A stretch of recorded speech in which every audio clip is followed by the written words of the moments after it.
to know.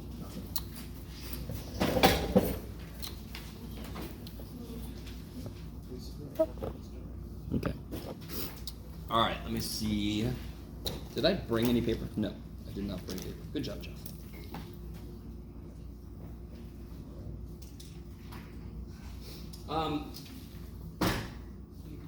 One thing is there was a problem that had this and it had this in some combination, yes? What is 1 plus tangent squared? Okay. So if you look at that problem, that's going to be easy. Should be now, because you can simplify that down an insane amount. And then you need to take the derivative, yes? There was another problem that looked something like this. I'm going to make one nobody had. Yeah, I don't think anybody had this. Yes? Now, what's really interesting, a few of you guys did product rule and you got the right answer, but you did a lot more work than you had to. And this is something I need you to really take to heart. We're going to learn a lot of calculus processes. Before I attack a problem with calculus, what should I try to do to the problem? Yeah, it's the same idea as the trig problem we just did. Simplify it, right? So how do I rewrite? I got to rewrite this thing anyway to do calculus to it, yes? How do I rewrite that? Yes, roots on the bottom, powers on the top. And then what do I do with powers? What's the power here? Yeah, you make it 7 over 7, right? So it'll be 7 plus 3 is 10, so it'll be 10 sevens, and that's the function, and then you could do its derivative crazy easy, yes? So some of you guys got the answer right for that specific problem. You don't have to make corrections, but now you see a little bit quicker way to do it. It also verifies that if I don't simplify and I use the appropriate rules, I'll still get the right answer. Of course you will. You either simplify first or you simplify last. It's just the calculus has got a lot less work if I simplify first. Okay.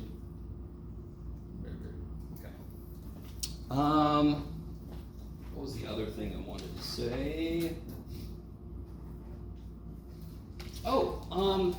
Here. So, we're not going to do this problem, but if there was a problem I think like this, yes? And I said find where this is horizontal, yes? So what if instead I said, okay, here's the function. Let me give us a little bit easier function. Let's just do this. And I said find where this has a horizontal tangent line. What would you do? Take the derivative. Take the derivative. 0. Set equal to 0. Why 0? Because horizontal tangent line has a slope of 0. Yes? So when you take the derivative, that is the slope at any point. And I know I want the slope to be 0. So I again, you all know, you've been with me for 2 weeks. You all know I'm weird as shit. And in my head, when I do something like that, I put the function in the chair, I put the spotlight on it, and I say, tell me where you were the night of the 50. If I force it equal to something, it will tell me when that's true. Yes? So I'm getting a confession out of it. So I would take the derivative. What's the derivative? What's the derivative? 2x plus 4. Yes, the 2 comes down times this. Chain rule doesn't apply because the derivative of this is just 1. Yes. Or you can do this. 2 times x plus 2 times the derivative inside, which is 1. Yes. So you get 2x plus 4, and then if you set it equal to 0, you get x is negative 2. Okay, now, what if instead I had said, find where this function has a slope of 3? What would you do then? Take the derivative, set it equal to 3. Yes? You guys with me? Can somebody give me the equation of a line that has a slope of 3? 3x plus 2. Yes, okay. So what have I said? Find the equation of the tangent line to this that is parallel to this. Do you see how that's exactly what the first step is exactly what we just said. But I need you guys with me. Does everybody understand? If I said find where this function has a slope of 3, I would take its derivative, set it equal to 3. That's exactly like what we do for horizontal, because that means slope 0, so I set it equal to 0. You guys with me? So what's another way to say slope of 3? I could say parallel to 3x plus 2, that's the same as saying slope of 3, yes? So I'm just kind of like, I need you to, this isn't what I'm doing, but how do you parse out what I'm asking you as you translate it? When this freaking math boy says parallel to y equals 6, he's saying slope is 3. That's the better, why didn't you say that? Just jackass. Why didn't you just say that? You guys coming with me? And when you take a derivative, you get the, slope. And if you already know the slope is 3, you set those equal to each other. You guys with? I can't remember, I think it was the last problem on the first page, whatever. What was that problem? Yes, the last problem, number 4. On most people's tests. I can't remember if it's the same as the makeup test. Okay. I think that's all I wanted to say for the moment.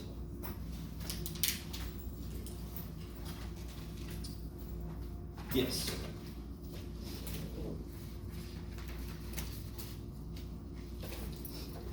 So please get corrections for this test. When are they due? Day of the next test. Hold up. In fact, what's the only thing not due by the day of the next test? Homework corrections. The final will be equal. I'm going to turn the final in before I give it to you. Okay.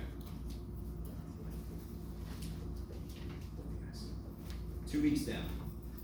3rd week starting. Due. At the end of this week, we're halfway through. You're like, that's the hell, Jeff. I'm sorry. Okay. So let's get into this next freaky ass idea.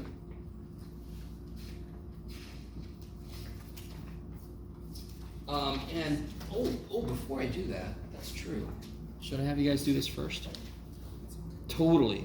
I should totally have you guys do this first. So, I'm going to give you guys a little handout. One side says this side first. Trust that. You don't want to look at the other side yet.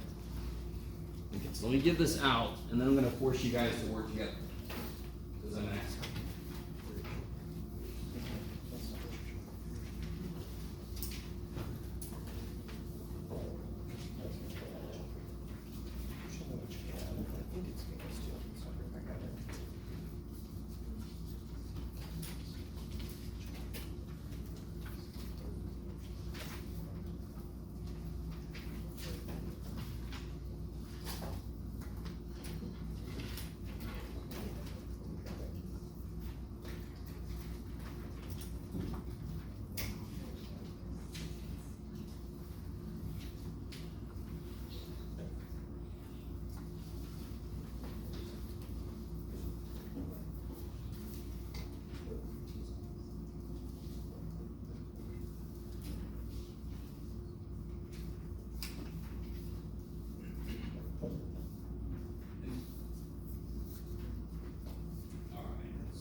That sound means it's time to go into groups. Wait, but then how would you do it? Yeah, I'm pretty sure I just have to use the Pythagorean identity and then it's I'm pretty sure I just did that. Okay, and then okay.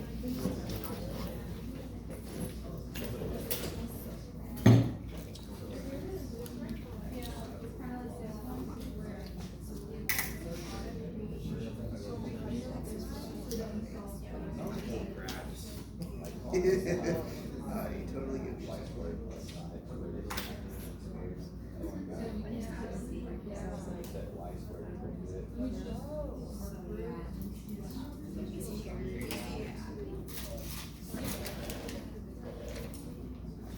With a correction, do you want me to redraw that line too, or just put this line just be over here?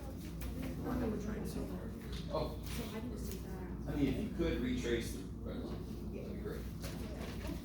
Professor, is this sufficient corrections? That limit should be there. To apply this.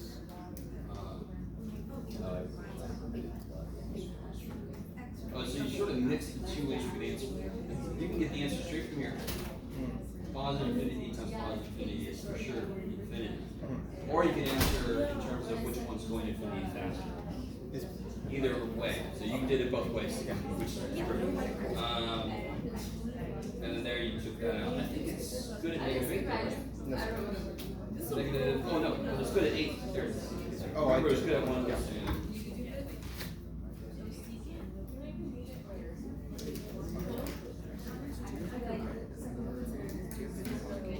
Can you use any of this? Let me see what else I have. So easy when it's just there. Sign like Oh, I have it out.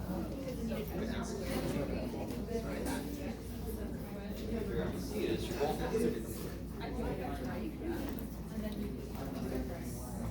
Alright guys, let's take a look here. No more tricks.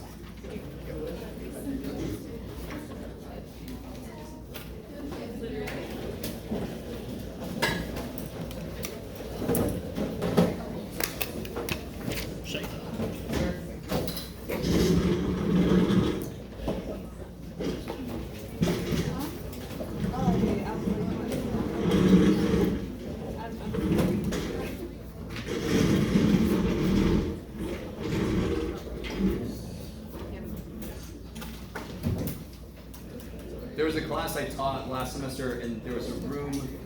They would always move every table halfway through the class, and so I had this joke about, is that feng shui class or what is happening? All right, we're all good. There's one more. All right. So the first 4 problems are all the same idea. It's just the ones with white problem. I just made them a little grosser. Very first problem. The only thing that's different, for example, if this had been the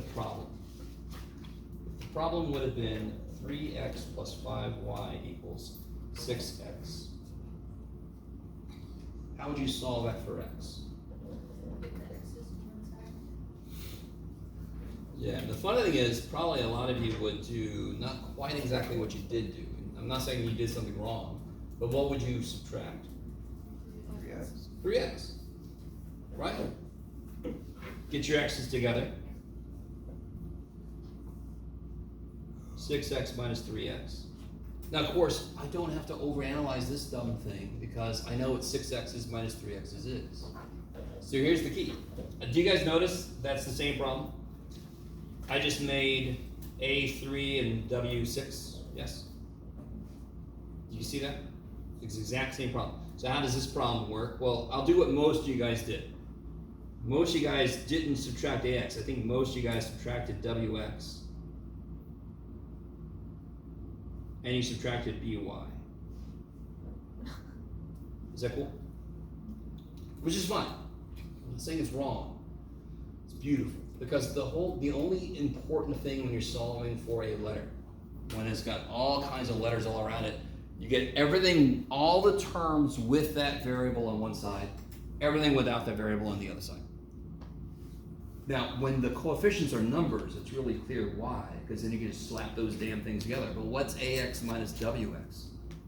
I don't know. But they both have an X in it. So one question I really love to ask students is, how many X's are there? And they'll say 2, and I'm like, no, there's 1. There's 1 X somebody distributed. So if we just undistribute it, I've got 1x and I can solve for it. You guys with me? Maybe? Okay.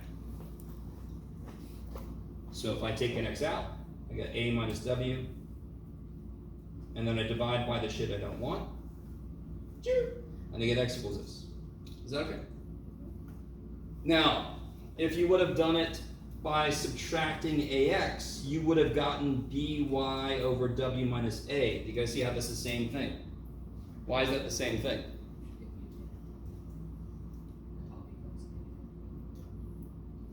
Yeah, what am I allowed to do to a fraction and maintain its value? Multiply or divide top and bottom are the same thing, except 0. So if I multiply both bottom and top by -1, it becomes this. Okay. So just to let you know, when you get into this is section 3.5, by the way. This idea is leading to 3.5. So when you check your answers, maybe in the back of the book, they might have solved it a different order. So they have the negatives in a different place. You guys with me? No? Okay. This guy talks too much. Okay. So on this one, you just identify all the pieces that has your variable in it, and there's only one with an x is in the wrong place. So I would do like most of you guys did, subtract 2x, and then the a's in the wrong place, correct? So then I want to subtract a. And then what can I do? Factor out an x.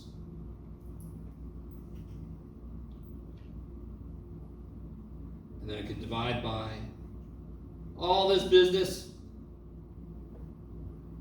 Okay, these die. Oh, so just like my pen did. Dumb. Do I have another one? There is another. Yes, I have 2. Is that okay? You guys good?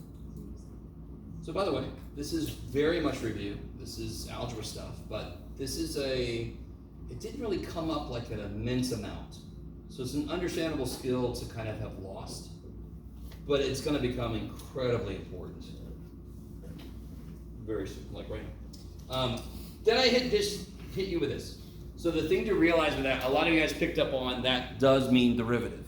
It almost doesn't matter what that means. I could have had 2y plus 2x smiley face minus smiley face. It would solve for smiley face. You guys kind of understand what I'm saying? Don't matter what the symbol is. What matters is y prime is different from everything else. Y prime is different from y. It's definitely different from x. So you do the exact same thing you did on the first 2. Which terms are in the wrong place? 2y is in the wrong place. Because aren't there a preponderance of y primes on one side? You with me? So the 2y's got to move, and then what else has got to move? No, that's beautifully perfect.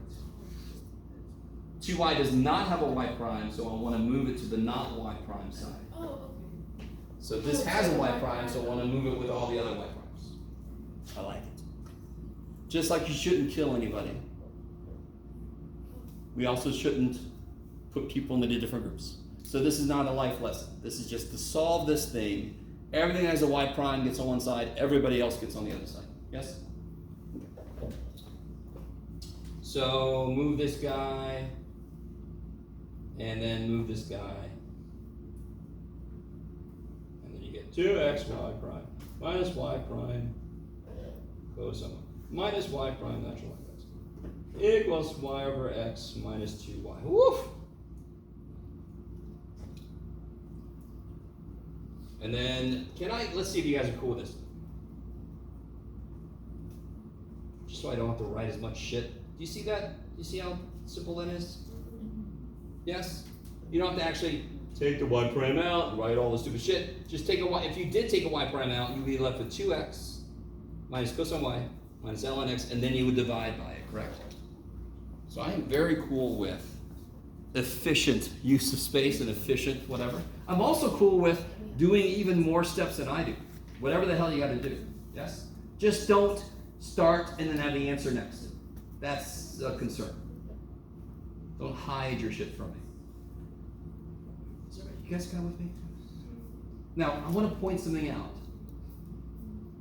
What we're about to get into, if you looked on the other side at all, you can see what we're about to get into. We're about to get into expressions that are not functions. So relationships that aren't functions. When you graph them, they very often can kind of like intersect themselves in really strange ways. So if you can't solve for y, it's not a function. Therefore, does it have to follow vertical line test? No, it can go, it can look like roads in Virginia. Some roads in Virginia intersect themselves, which is neat. I just want to do this. Isn't there a slope at every point as I trace it out? Doesn't every point have a slope? Doesn't that mean us calculus people should be able to figure out what dy dx with the slope is? So if that does represent slope, did we just figure out what the slope is at every point? Yes. Now what's interesting is, with every derivative we've done so far, how much did I have to plug in to get a numerical value? I just needed the value of x, correct? What's the derivative of x squared? 2x. What do I have to tell you to figure out the slope at a point? Just the x value at that point, correct? Here, what do I have to tell you to figure out the value of the derivative at the point? I have to tell you the whole point, and you have to plug in the whole point. You see that? So if I said my point was 3, 1, you would plug a 3 in for x and a 1 in for y everywhere, and then see what that number is. You guys come with me? The first thing we're going to do when we do this in earnest is a circle. For a couple reasons. Yes? Okay. This guy, what's the very first thing we need to do? Distribute. Yeah, it's basically the same thing you do when you solve any equation. You try to distribute first. That breaks up your terms. They're able to move on their own, little dudes. Oh God, Jeff, here we go. A lot of writing, dude. Buckle down. You'll be all right.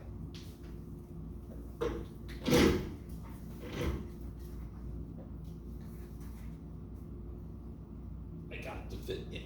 Okay. And then you do the same thing we just did. Which parts are in the wrong place on this side?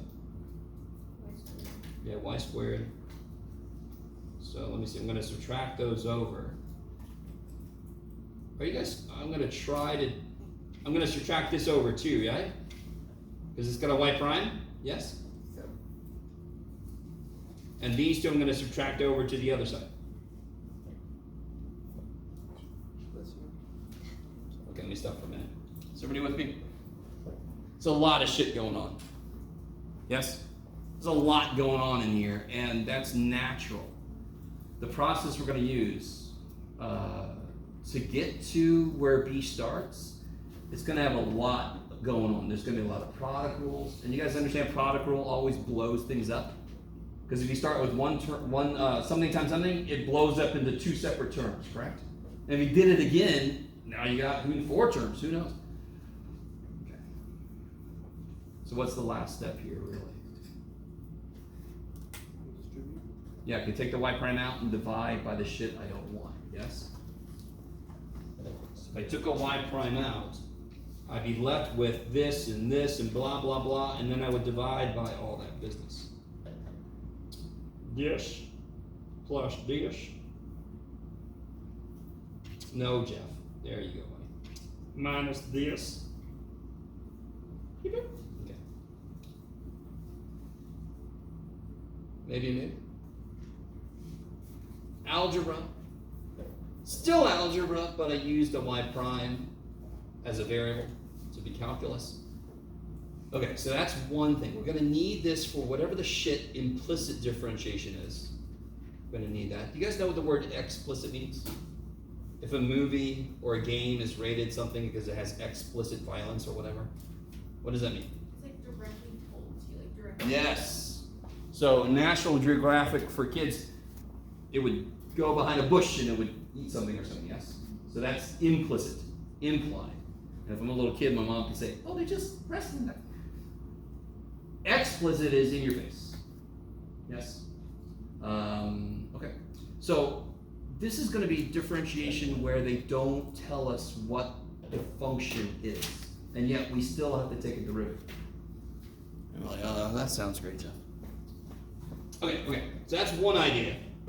Then we get logarithmic differentiation. So we have to remember how to do this stuff. And I know we've done this stuff before, but again, it's something we don't do a lot of, so we need a lot of practice. How do I break this up?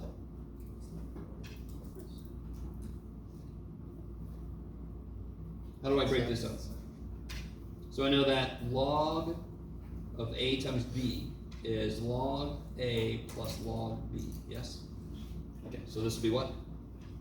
The natural log of x plus the natural log of x minus 1. Cool.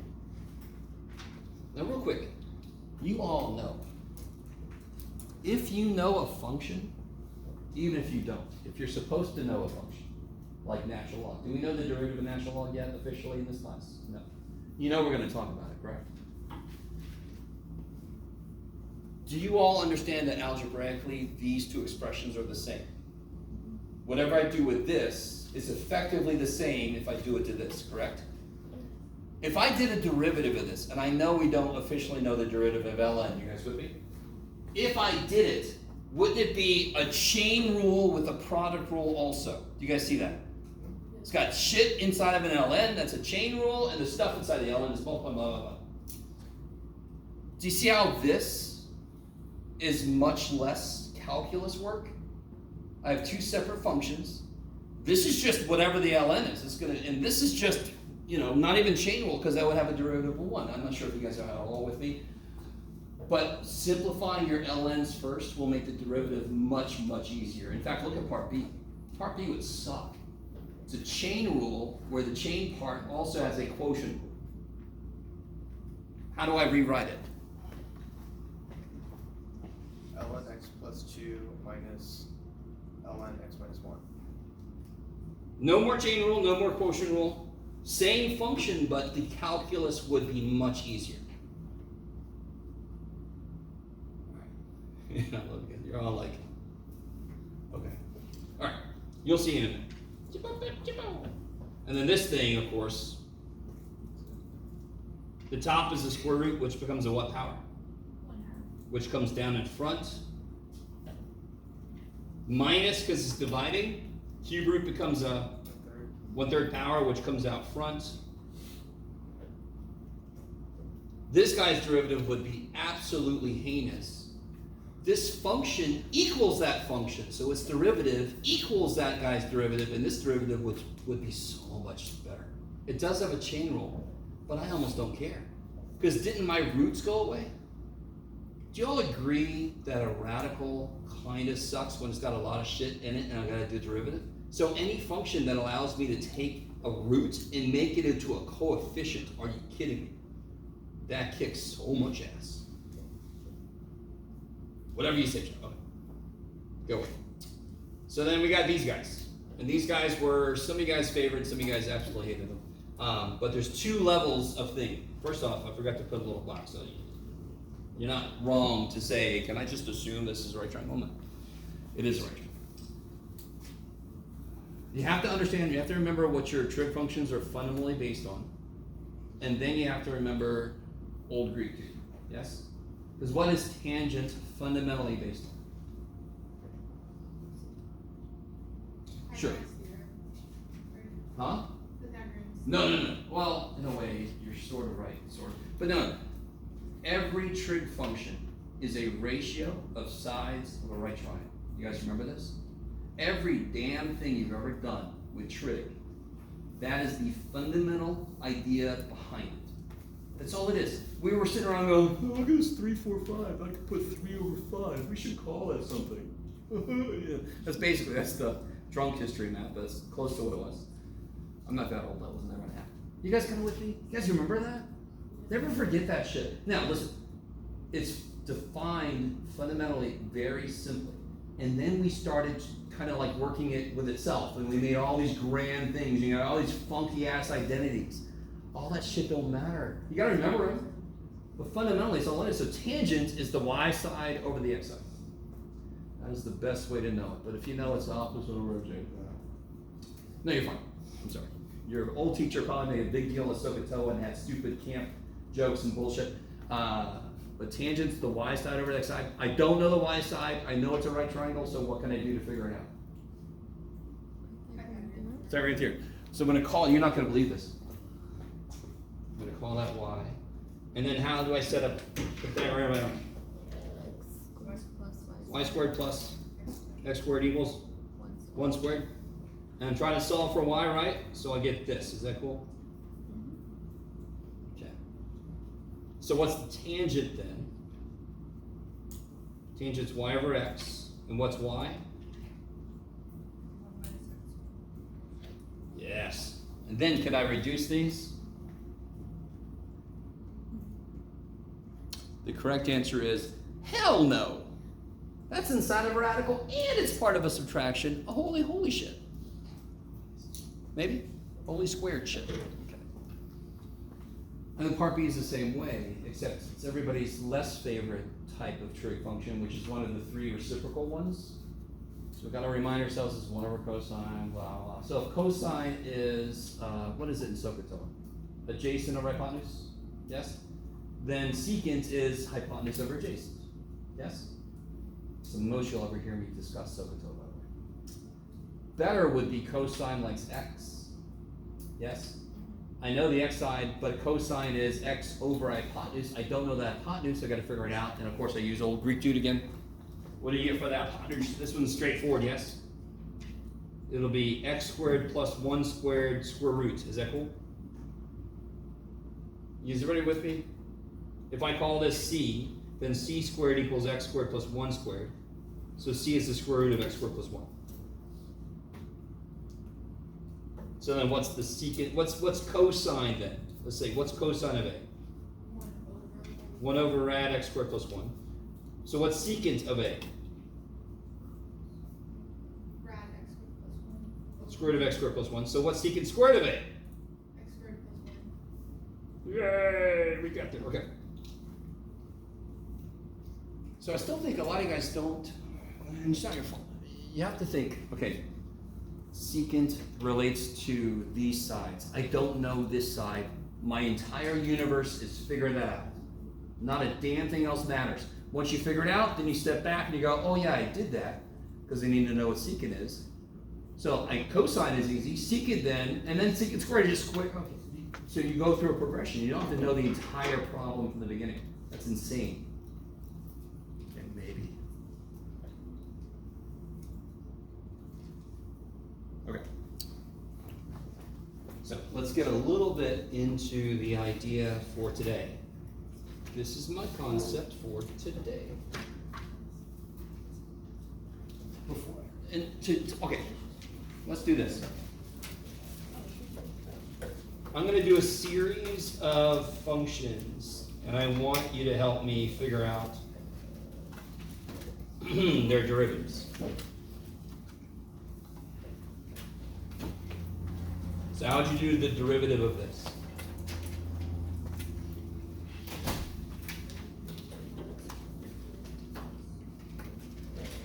Power rule, then chain rule.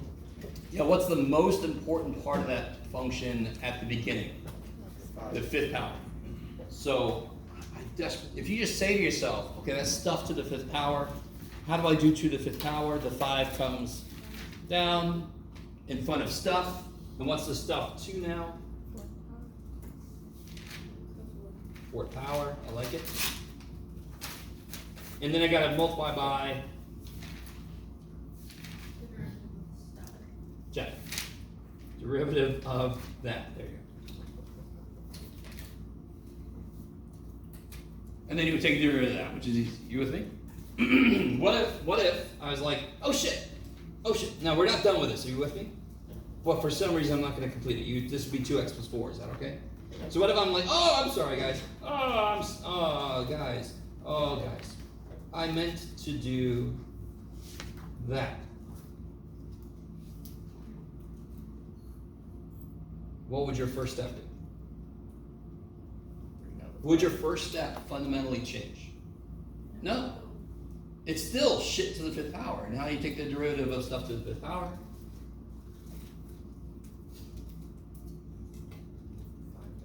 Five comes down in front of stuff to the 4th power times the derivative of stuff, correct? And then I'm like, oh shit, I'm sorry. And you're like, yeah, this is wearing thin, buddy. I'm like, shut up. What I really meant was this.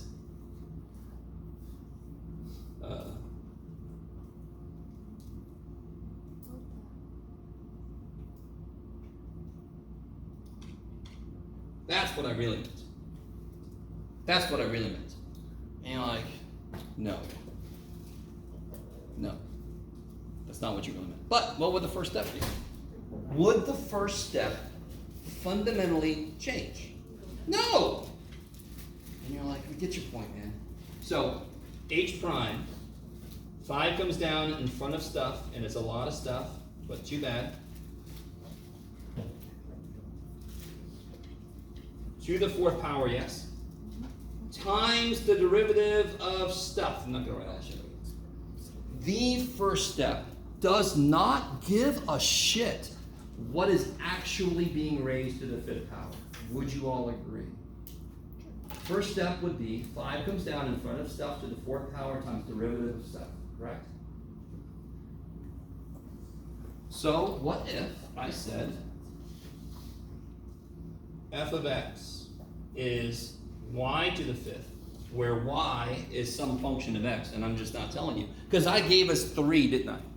I just gave us 3 different functions of x inside of a 5th power. Each time we did the exact same thing. Now, the step we didn't do, that next step, then it totally cares what's inside. Yes, just to remind you guys. Every time I did a first step, it was 5 times stuff to the 4th power times derivative of stuff. 5 times stuff to the 4th power times derivative of stuff. The next step, we would care very much about what's inside, yes? But not that first step. What could I have put here that would change the first step? Very few things. Only something that I could, like, simplify. But if I put any function in here, let's just say any function in here, the first step would be exactly the frickin' same. Okay. So, how do I take the derivative? And so what could y be? Y could be secant x. Doesn't have to be. It could be e to the 5x. Doesn't have to be. It could be x squared minus 7. Doesn't have to be. So what is the derivative? And I'm not going to tell you what it is, nah. What's the derivative? 5y to the 4th times y prime, done. Because that's as much as we can do. So to be really, really, really honest, you guys should love the shit out of this. Because on those other problems, we weren't done. Each one of them, we weren't done, correct? That last one especially looked gross, and you would have to take its derivative. Here, I didn't even tell you what y was. Do you have to do y prime? You don't know what the hell that is.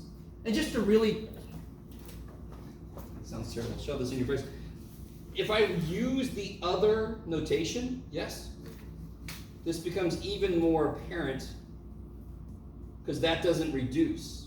Why is x prime 1? Well, what's the other way to write x prime? dx. And what's something divided by itself? There you go. Yes. Right? So I think at some point I thought I would do more of this. The weird thing for teachers is I don't want that notation to get in the way of you understanding derivatives. So I kind of use prime a lot more just so you can get used to the rules and stuff. But now I'm like in the case, I need to bring it back because it's important. This notation is very important, especially if you're going to go into Calc 3 eventually. Anybody planning on taking Calc 3 someday? So you guys are going to have variables. You're going to have functions of many variables. And then you're like, is it dy dw, or is it dy dt, or is it dy dz? Oh shit, they better tell me. Anyway, for us, we don't have to worry about that yet.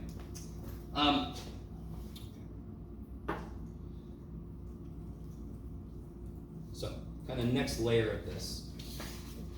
How would you do, if this was my function, how would you do the derivative?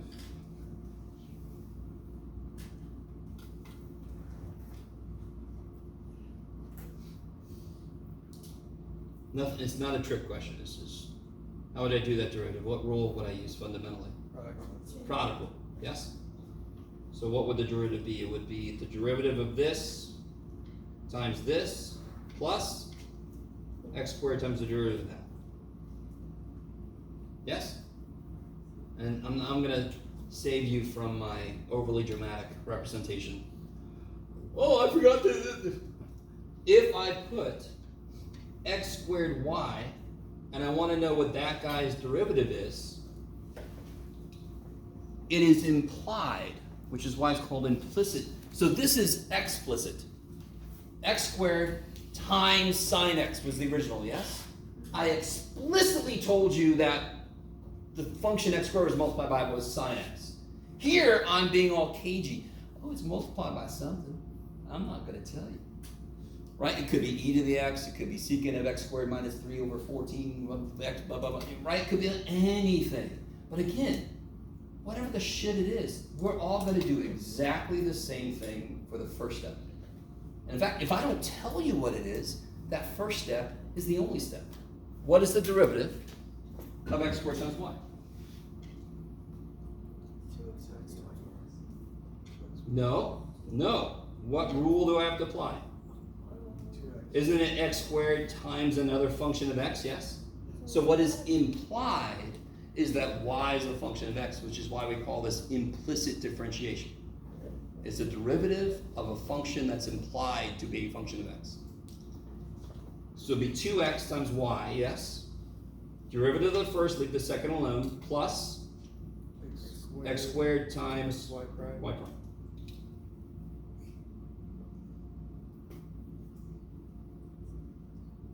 You guys start to get the idea. I really, really want you to understand, on one level at least, this is nice. Because if it was anything told to me explicit, I'd have more work to do. Here, we're done. I can't do that. Yes? If I said simplify x plus y, you're like, I was done before you finished asking the question. X plus y is x plus y. I can't do that shit, so I'm done. Take the derivative of y. Oh, you there. That's that. You just said it, Jeff. I can't do that derivative because I don't even know what the hell y is. Are you guys? I think I might be I'm beating this dead. All right, sorry. So, let's try a full-blown problem out. Tiny steps, though, nothing too crazy. I'm gonna do. I have to make the point though about what this is all about.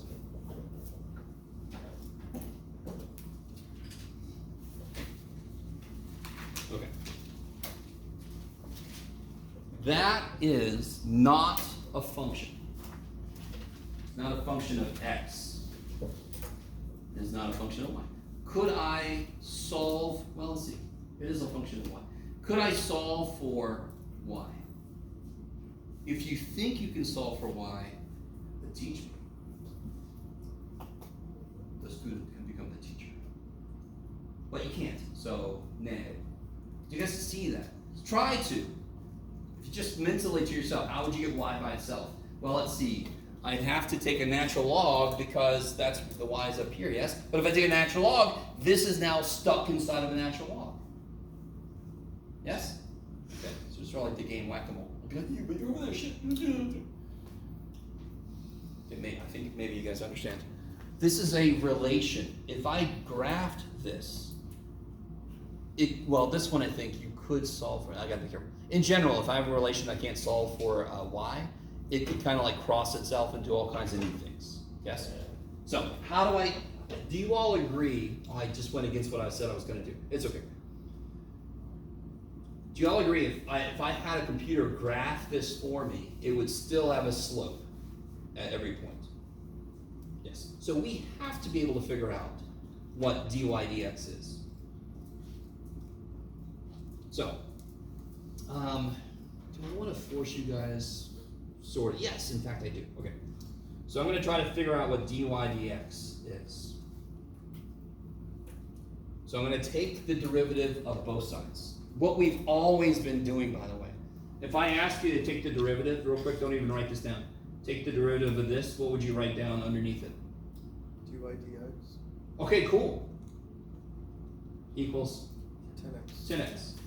And by the way, if you wrote with this notation, if I did the derivative of the inside function, do you see if dx over dx is 1? X prime is 1? Okay. Do you see how you took the derivative of both sides? Which of course matches up with what math teachers have been shoving down your throat the entire time you've taken math. Whatever you do to one side, you better do the other side. Yes? Why would the derivative of 5x squared be 10x times dx over dx? Because like I told you before when we first learned chain rule is always in effect. It just doesn't show up unless the inside is more than x. And here's just a beautiful place where I can show you the derivative of x is 1 because it's dx by dx cancels. Gotcha. So you never have to show this. But I want you to understand chain rule doesn't just activate, it's always there. It's just that most of the time there's a 1.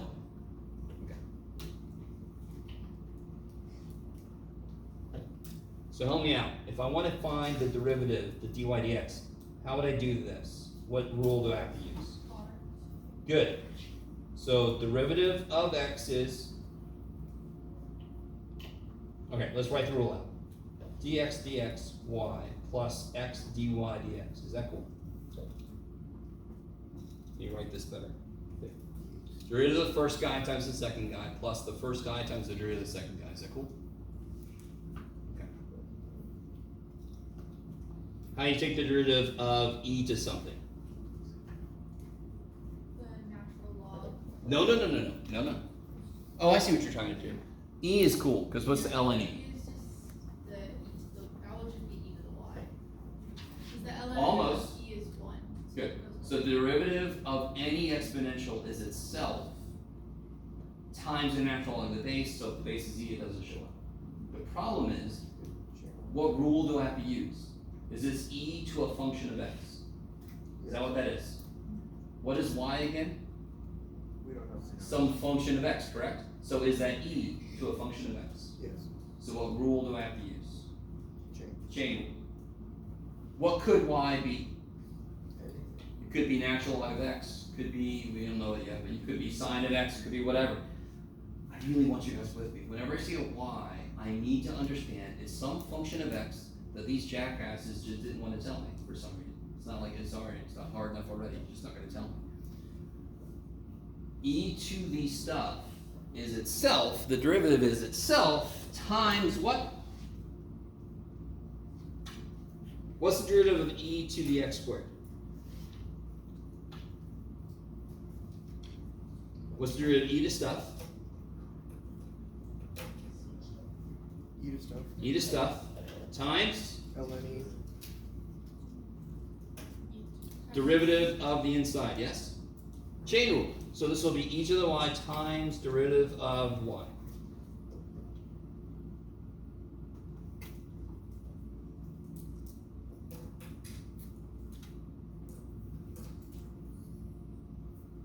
All right, let's hyper focus on this for a minute. Can you guys do this for me? What's the derivative of e to the sine x? I had this somewhere. It was on the practice test or something. How do you take the derivative of e to something? What's the first step? It's itself, right? And then what's the next step? Times what? Derivative of something. What if I had y equals e to the 4x squared minus 7? What's y prime? Itself times the derivative of 4x squared minus 7. Yes? You with me? Doesn't matter at all what function of x I put there. Aren't I always going to do the same thing? Yes? So I need you to see how this implicit differentiation just says, I'm tired, I'm done making shit up, I'm just going to call this y. So its derivative will be e to the whatever it is times the derivative of whatever it is, because that's what I would do if I knew what it was. So that's what I would do no matter what I made y, I would do this. That is kind of like capturing the rule. And then if somebody came along and said, oh yeah, y is sine, I'm like, oh shit, thanks for telling me. Then I just plug it in and do it, because that's exactly where we'd end up here. Yes? Okay. Maybe. Oh shit, I should give you a break. Just a second. We'll finish this up and then we'll take a break. Now, real quick, what is dx divided by dx? 1. And if I wanted to, and there's nothing wrong with this, in fact, how could I rewrite dy dx? y prime. Y prime. What have I done here? Oh, I forgot this side. What's the derivative of this side? That's nice. 3. We do the same thing to both sides. Plus e to the y prime, yes? And doesn't that look exactly like the second line of problems on the other side? Get y prime by itself, yes? All right. So let's take a break. come back at 12. Maybe 5 till 12. It's not pushing. I'll give you 20 minutes like always. And when you get back, we'll do a circle. We'll talk about it graphically. We'll interpret the answer in a couple different ways. Sounds great.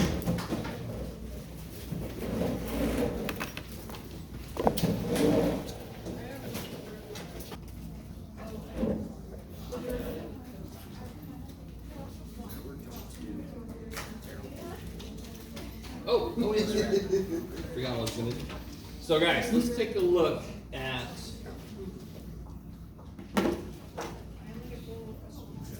this. Can you guys take a moment and graph this for me?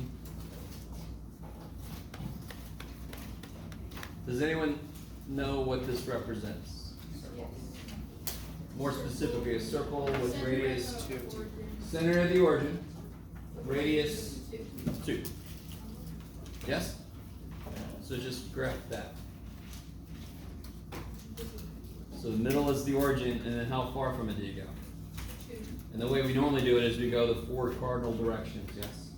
So I've got to try 2 diagonally. It's a little weird to tell how far is 2 when you go diagonal. So don't. Oh, wait. If you don't want to do that, then draw a duck. It's always a duck. But if you're going to draw a duck, why don't you just draw a circle?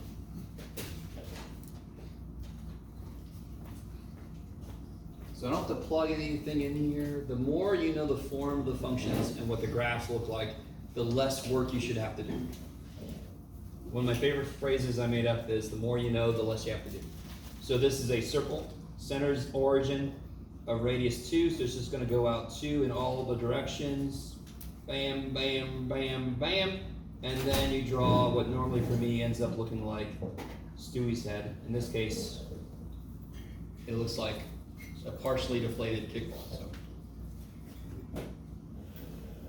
can anyone tell me anything about the slope, like right here? Maybe that's a little tricky. What about the slope right here? 0. Yes? Slope here is what?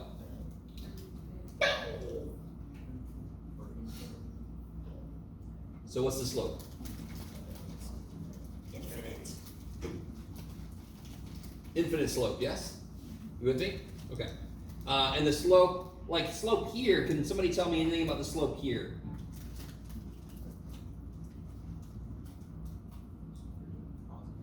Yeah, so if as I move in the x direction, my y goes up, so that's got a positive slope, correct? Okay. So this is the idea I was talking about earlier. Even, now real quick, could you solve this for y? Sort of. Not really. Because what would happen in the process of solving this for y? You'd have to take a square root. If you take a square root, what do you have to put in front of the square root? Plus or minus. That's the top of the circle and the bottom of the circle. That's literally what that is. Okay, you guys kind of with me? So I could sort of solve this for y, but not quite. So this is a really good one to play around with implicit differentiation, because we have ways to check. Okay. So how do I take this guy's, how do I find, let's just do y prime. How do I find y prime?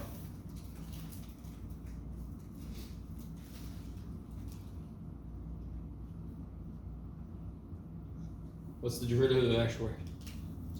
2x. What's the derivative of y squared? 2y times. Yeah, 2 comes down in front of stuff, and then stuff gets a turn. Is that cool? Okay. And again, y squared could be e to the x squared. It could be x to the 4th minus 7 squared. It's some function that didn't tell me. It's got to get its turn. And now do the derivative of 4. Oh, okay. Can you solve that for y prime? I love this guy's derivative. It's a very simple shape, so its derivative should be simple.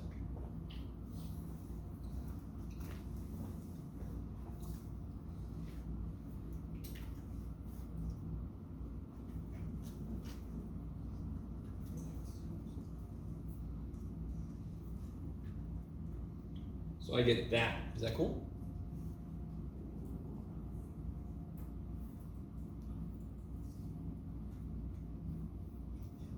You guys are all like, we're not gonna tell. So would the derivative of any circle that's centered at the origin be that? Yeah, in fact, we could do, alright, it's not that different if it isn't centered at the origin, but you're right. It would be this, because if I would have put a 16 here, what would it immediately have become? 0. Yeah, so it actually does not matter what the radius is, except obviously it can't be 0 or negative, because then it's freaking out from the beginning. Is that cool? Okay. This is a good point to make. It doesn't matter how big or small the circle is, it's going to have the same slope as I move around it. Which again makes complete sense. Yes? Maybe? Yes? Why do you multiply y prime by 2? Okay.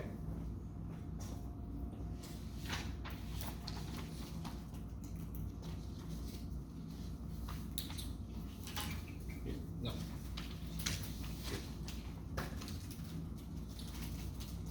Help me out for a second. What is the derivative of that? I'm sorry. What is the derivative of that?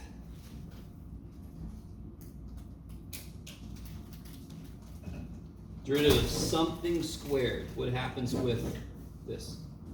Comes down in front of the stuff, which is now to the first power. But then what happens? You multiply or you find the derivative of the stuff inside. Yes! Now, real quick. I completely made this up just now, didn't I? Like I do, 98% of the stuff in here. I make it up every day. You guys haven't caught on. I could have put all kinds of shit in here. Shit you've never seen. Shit that'll blow your mind. But I could have put all kinds of functions in here. And wouldn't the first step have been exactly this? So we're capturing that rule. Whatever the shit, I'm going to call it y. Could be cosine x. It could be e to the 4x squared minus 7. It could be whatever the shit, right? Any function of x. If I have it squared, how do I get its derivative? That's just a dot there, don't worry. The 2 would come down in front of stuff, and the stuff gets a term. I need you to see that. That's all that is. Whatever function y is, if I square it, the derivative, the 2 comes down in front of it, and then whatever it is gets a term. And so you're only doing it for y prime because you're not finding for the derivative of x. So if I have x squared, what's its derivative? Just check 2x. 2x, because x prime is 1, because I understand this to mean derivative with respect to x, yeah? Oh, Okay. Here. Go with it. So if I want, let me put this up here. So now we got derivative at any point is equal to this. So what if I want the derivative at 0? 0, in fact, let me be more specific. At 0, 1, how would you find that derivative?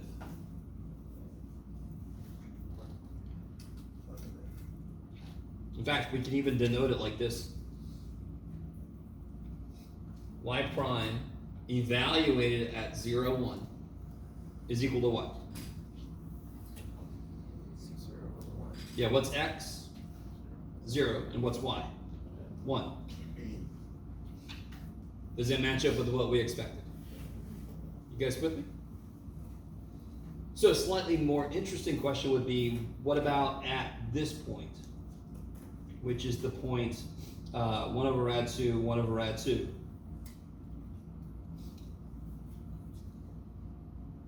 What's the derivative? Well, let me see. Is it? No. It would be, you can do it, Jeff. What is this, the radius again? It's 4? rad 2 over 2. Yeah. No. It's the same thing as that, but it would be, it would actually just be rad 2, I believe. Yes, okay. You can do it, Jeff. Good job. I think something like that. What would the slope be? Here, let's do this. If I have the equation, be really careful here. Yeah, I'm good. If I put a rad 2 in, this is 2, subtract 2, take the square root, plus or minus. Okay.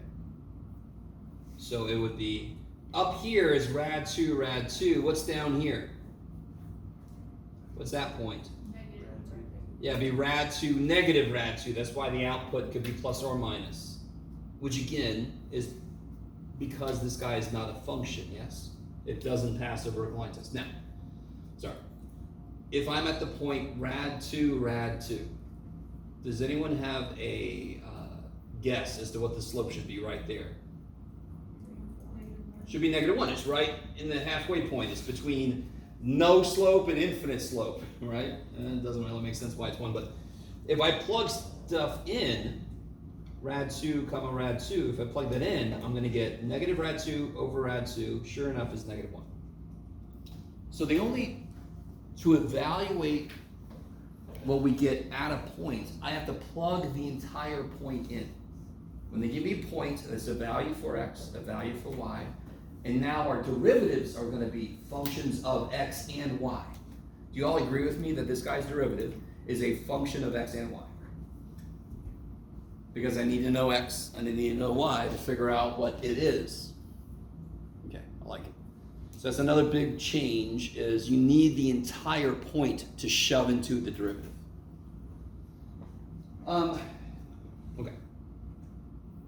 Blah, blah, blah, blah, blah, blah, blah. Do I want to do that here? Maybe. Sure, why not? So, is that okay? That's a little tiny example of a problem. I like this one because graphically you can guess or you can see what the slope should be, and then it matches up with what we get when we do the calculus. So let me write down over here. This might be too early for this, but it's okay.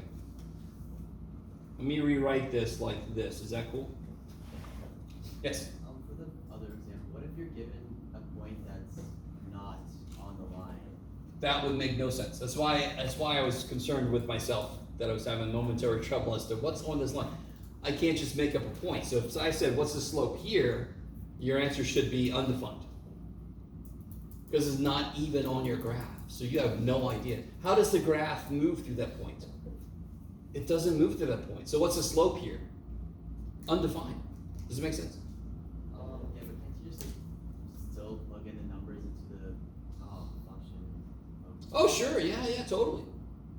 So once you give like a wrong slope, It won't mean shit. It won't mean anything. That's another analogous situation I could be in. I can't come up with one right now. This tells me the slope at every point on the circle. If I wanted the slope at a point that's not on the circle, this does not apply. This would be like, I want you to understand, I could assume this means it's on a larger circle, yes? okay. But I don't even know that. That's right. How is the function moving through this point? I don't even know what the function looks like there because it's not defined there. Yes, okay. I'm not sure what's happening with that. This guy's boring. I'm going to watch the last episode of my show. So what I'm about to do, for some reason right now, because this function is not that bad, I'm going to do the second derivative. So look, I'll do half of it, okay? I'll do this side. Oh, okay. Never gets old.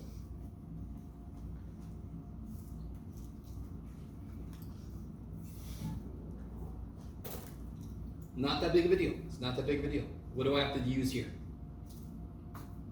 Product rule. Kick ass, right? So what's the derivative of negative x?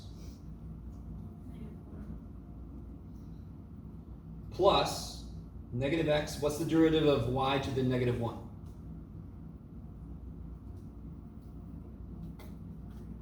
Derivative of y to the negative 1. You can do it. The negative 1 comes in front. Now it's to a negative 2. And derivative of the inside. That's going to be the kicker. That's going to be where you guys have the most trouble, and it's understandable because you're not used to having to do that. I'm not taking the derivative with respect to y. In fact, maybe this will be helpful. If my function was y squared, and I said, what's the derivative with respect to y? it would be 2y. I'm done. But if I say what's the derivative with respect to x, and I have no idea how y changes with x, and now I'm going to have this ambiguous y prime term because I don't know what the hell it does. So, if you're taking the derivative with respect to x for y, you're always going to have this y prime piece that must be tacked on. It's the chain rule piece. What's inside of the -1 power here? Some implicit function of x. So what's the derivative of something to the -1? The negative comes out front, the stuff is to the -2 power, and the stuff gets a term.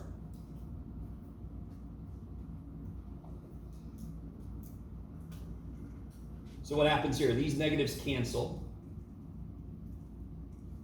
Now, you're not done here because there's a part of that we know what it is. Can anyone see what part of that I know what it is? I know what y prime is.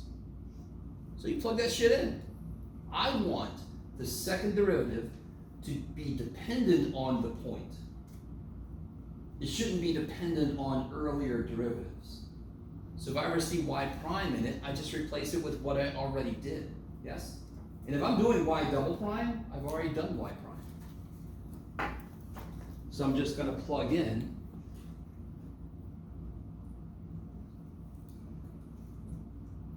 replace this with,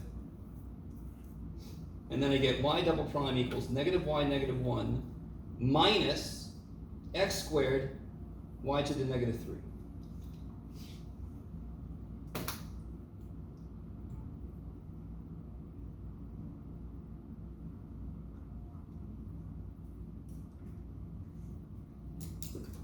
Is that right? Right, x times x, add the powers. And then if I said, what's the second derivative at this point, you can then plug the point in, go to town. Okay. And just to kind of, we haven't talked about higher level derivatives much yet. But if my function is position, what's the first derivative?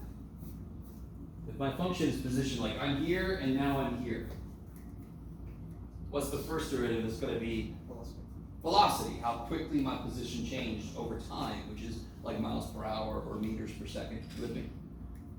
So ready with me? What's the second derivative then? Acceleration. That's how quickly my velocity changes over time. Yes? I love you guys. Anytime you take a derivative of a function, you find how quickly that changes. Whatever that function represented, the derivative is how quickly that changes over time. So if I take a derivative of velocity, it's how quickly that changes over time. How do you change your velocity in the car? You push down or you pull back on the accelerator. Yes? Aptly named, huh? If it's something? If you hit something. Oh, or if you hit something. Yeah, it could be out of your control. Good point. You guys settle with me?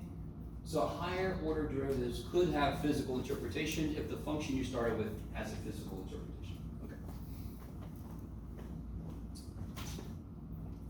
All right, so let's do this. Let's look at the handout.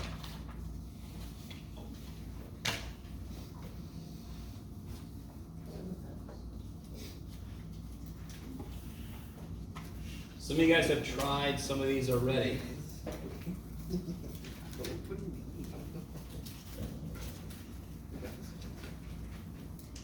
So I don't know. I don't know if this would help you if you just realize that when you have to do something implicitly, when you have some combinations of y's and x's, think to yourself, oh, it could have been x squared times sine x. How would I take that guy's derivative? Whatever you think you do to that, you do the same thing to this. Because y could be sine x, I just don't know. And again, do you see how you cannot solve this for y? Everybody? If you can, I want you to show me. Okay. Maybe that's what's in the briefcase that Pulp Fiction is the answer to that. Okay, so how would I start doing this derivative business? Product rule. Product rule. The derivative of the first times the second. And then Sorry, the derivative of x squared, and then y stays the same. Plus, plus the first times the derivative of the second.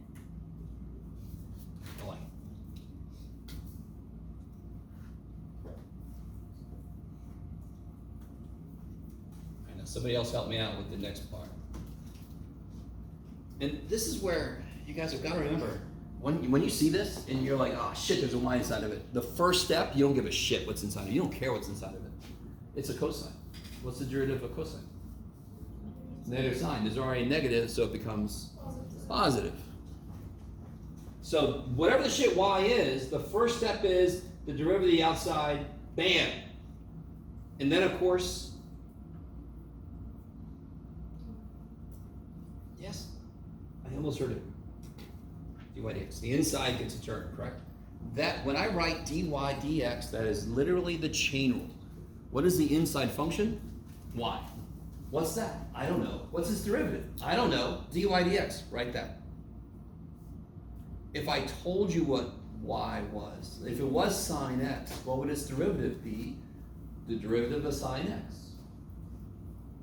So all this is doing is kind of like a placeholder for whenever somebody comes along and tells me what the hell y is. This is me telling future me what you would do.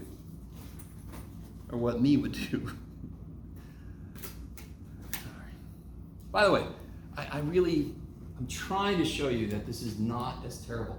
It gets very populated, yes? You see what I mean? You see how you can start with a relatively small thing and it gets really populated? Let go of that. I don't care how much, this is a very Star Wars kind of moment with Yoda. Matter not size. So, I don't give a shit how much shit there is. I don't ever care about all of it at once. I never care about all of it at once, ever.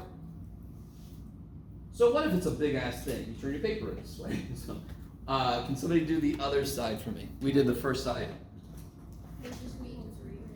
One of the biggest mistakes is people forget to take the derivative of the other side, but of course, whatever you do on one side, you gotta do the other side. Yes? I see people writing 3x there. You'll lose a point for that, but then, if you do everything else great, you're fine. Now, my entire perspective shifts. I'm not gonna do calculus anymore. At least not the next couple steps. Now I'm just doing algebra, but what's my variable? Dy over dx. dy dx is my variable. I'm trying to get it by itself. What's the only thing that's in the wrong place? 2xy. Stupid 2xy.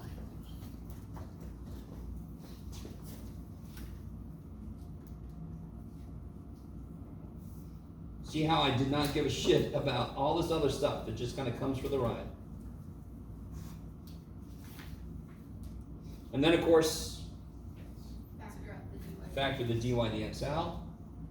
And whatever I get, I'm going to divide by it. So I'm just going to immediately write this divided by x squared plus sine y. Does everybody really understand what I just did? If I did take her dy dx out, it'd be times x squared plus sine y, and I would divide by it, so I just do that. Just to save time and space. Do you have to do that? No, you could write all of it out. I don't care. Just don't write too little. That's bad. What's too little? I don't know until you do it.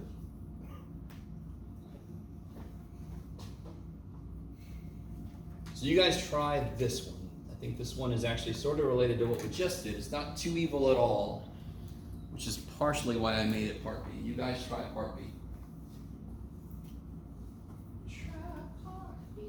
Now, what's interesting about part B is, does anyone realize what part B would be if you graphed it?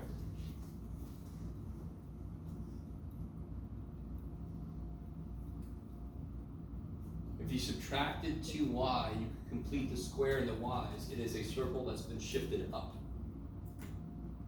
Do you have to know that to do this problem? No. Sorry. Just do the problem, sorry. Stop. Some of you guys are like, shut up, man.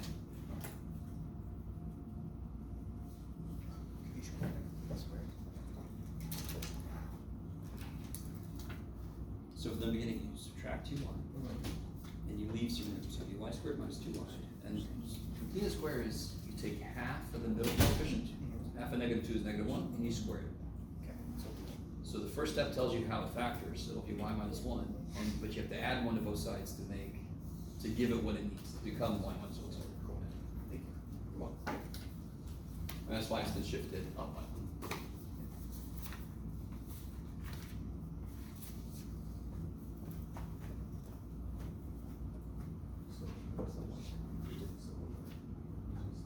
Yeah. No.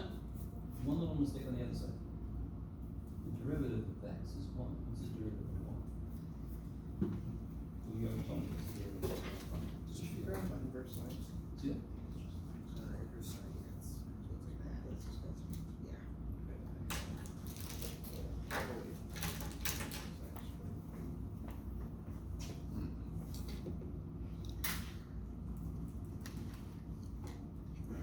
Here, I'll write it on the standard.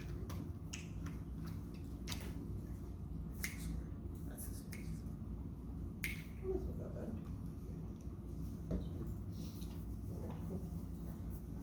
That's Alright, let me catch up. Derivative of 2x, I'm sorry, derivative of x squared is 2x. Yeah. What's the derivative of y squared?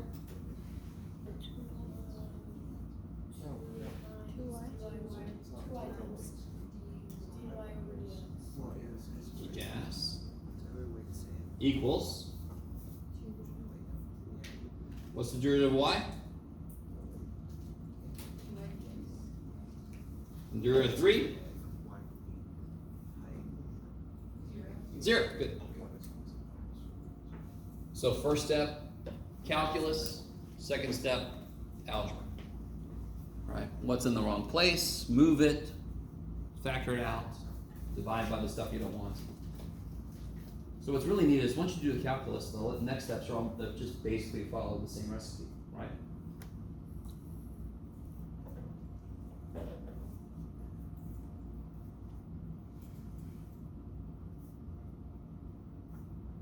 People always say to me, "You make it sound so easy." It's freaky looking. It's very freaky looking. You have to stay on yourself. It's sort of like when you have the graph, the derivative given a graph. You had to constantly remind yourself what was happening. Yes? So here you got to go, okay, brain, take your respect to x, y is not just going to become 1. You got to stay on yourself about that. So what is kind of in the wrong place here? Yeah, you can say 2x, but they have to move 2 things. So here's a dy dx. Let me get the other dy dx with it. Yes?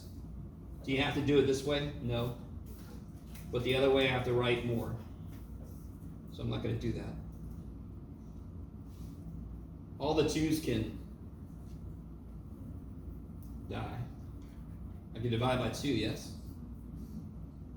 And then I can factor a dy dx out. Let's see if you guys, let me just do this one careful. What's left here?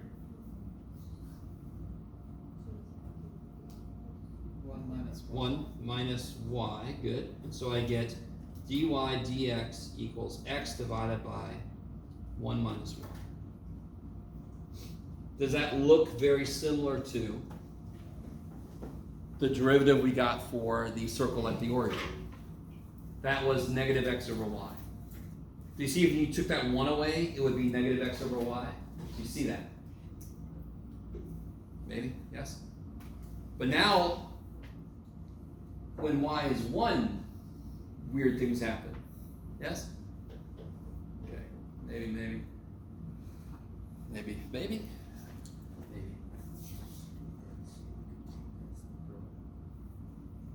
So, let me see if I can really. So, look, guys. Here's a normal circle of radius 2, yes? You with me? Remind me, where's this thing go to infinity? 2 places. What's true about both of those points? Can anyone tell me what is true about both of those points where it goes to infinity? What's true about both of them? What's the value of y? 0, yes? If I lift the circle up 1, which is exactly what happens with the equation I just gave you, and believe it or not, it's a circle of radius 2. This is the equation of a circle of radius 2 that's been shifted up by 1. Not easy to see in this form, but if you complete the square, you can see it. So if I shift this whole thing up 1, so now it goes to 3, and down to negative 1, you can do it, Jeff. Can you do it? Maybe, I don't know. Oh, crap. All right. Now, where's it going to have an infinite slope would be at y equals 1. Yes, because it's been shifted up by 1. And sure enough, when does this guy have an infinite slope? When y is 1. Do you guys see that? If I shift the circle up 1, now where does the infinite slope happen? At y equals 1. That's where it has the ears, yes? Okay, I love you guys. I always get the most interesting looks when I explain something like that. Okay, do you have to understand everything I just said to be able to do these problems? No, hell no. Would it be better if you did? Yes. What about this problem? Can somebody just tell me what's going to happen with this guy? Huh? Yeah, the first thing is chain rule. And then involved in that is eventually going to be a product rule. I like it. How should you rewrite 1 over y?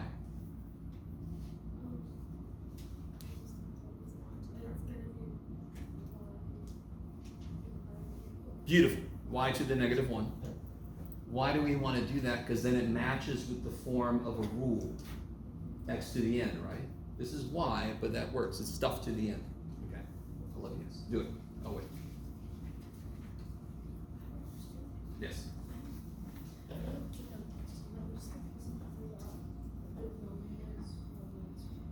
Oh, just divide by 1 minus y to get dy dx by itself. How do you get dy dx by itself? You divide by this with this. Or no, I didn't. Yes. Where did the y go? That's the problem. Oh, here's the y seams.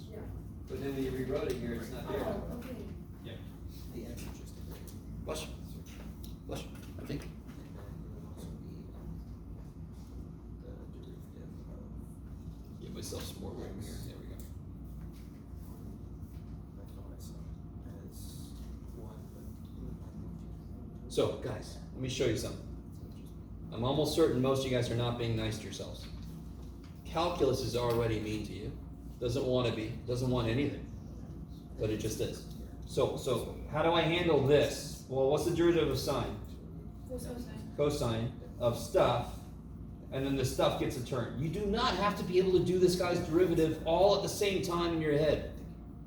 Write the rule. Rule is derivative of the outside function times the derivative of the inside function. Worry about this next. A lot of the mistakes I see are because people are trying to do too much at once. And I don't know if it's because you think you're supposed to be able to, or you're trying to save time, right? But you get the wrong answer really quick. Not a good idea. I should have rewritten this, and I will. There you go. How does this guy's derivative work? The negative 1 comes down, and it's now to a negative 2 power times. I'm using prime notation, it's fine. Y prime, is that cool? And then here, I'll do the other side. Oh man, okay.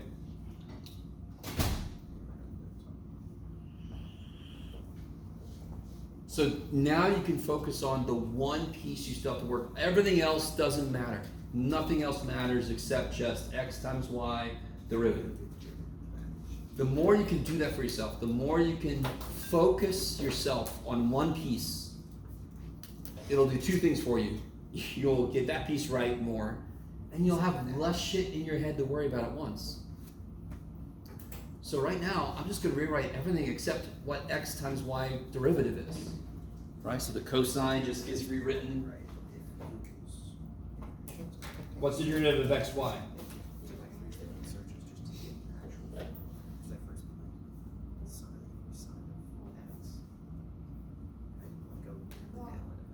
Because I want to, oh, yeah, derivative of x is 1 times y plus leave x alone times derivative of y. Yes. This is going to come up a lot. All right, let's write the rule fully out. Derivative of the first guy times the second guy plus the first guy times the derivative of the second guy. That's the rule, yes? Well, what's the derivative of x? 1. What's the derivative of y? I don't know. The whole point of these is I do not know what y is. Y is some function of x that they didn't tell me.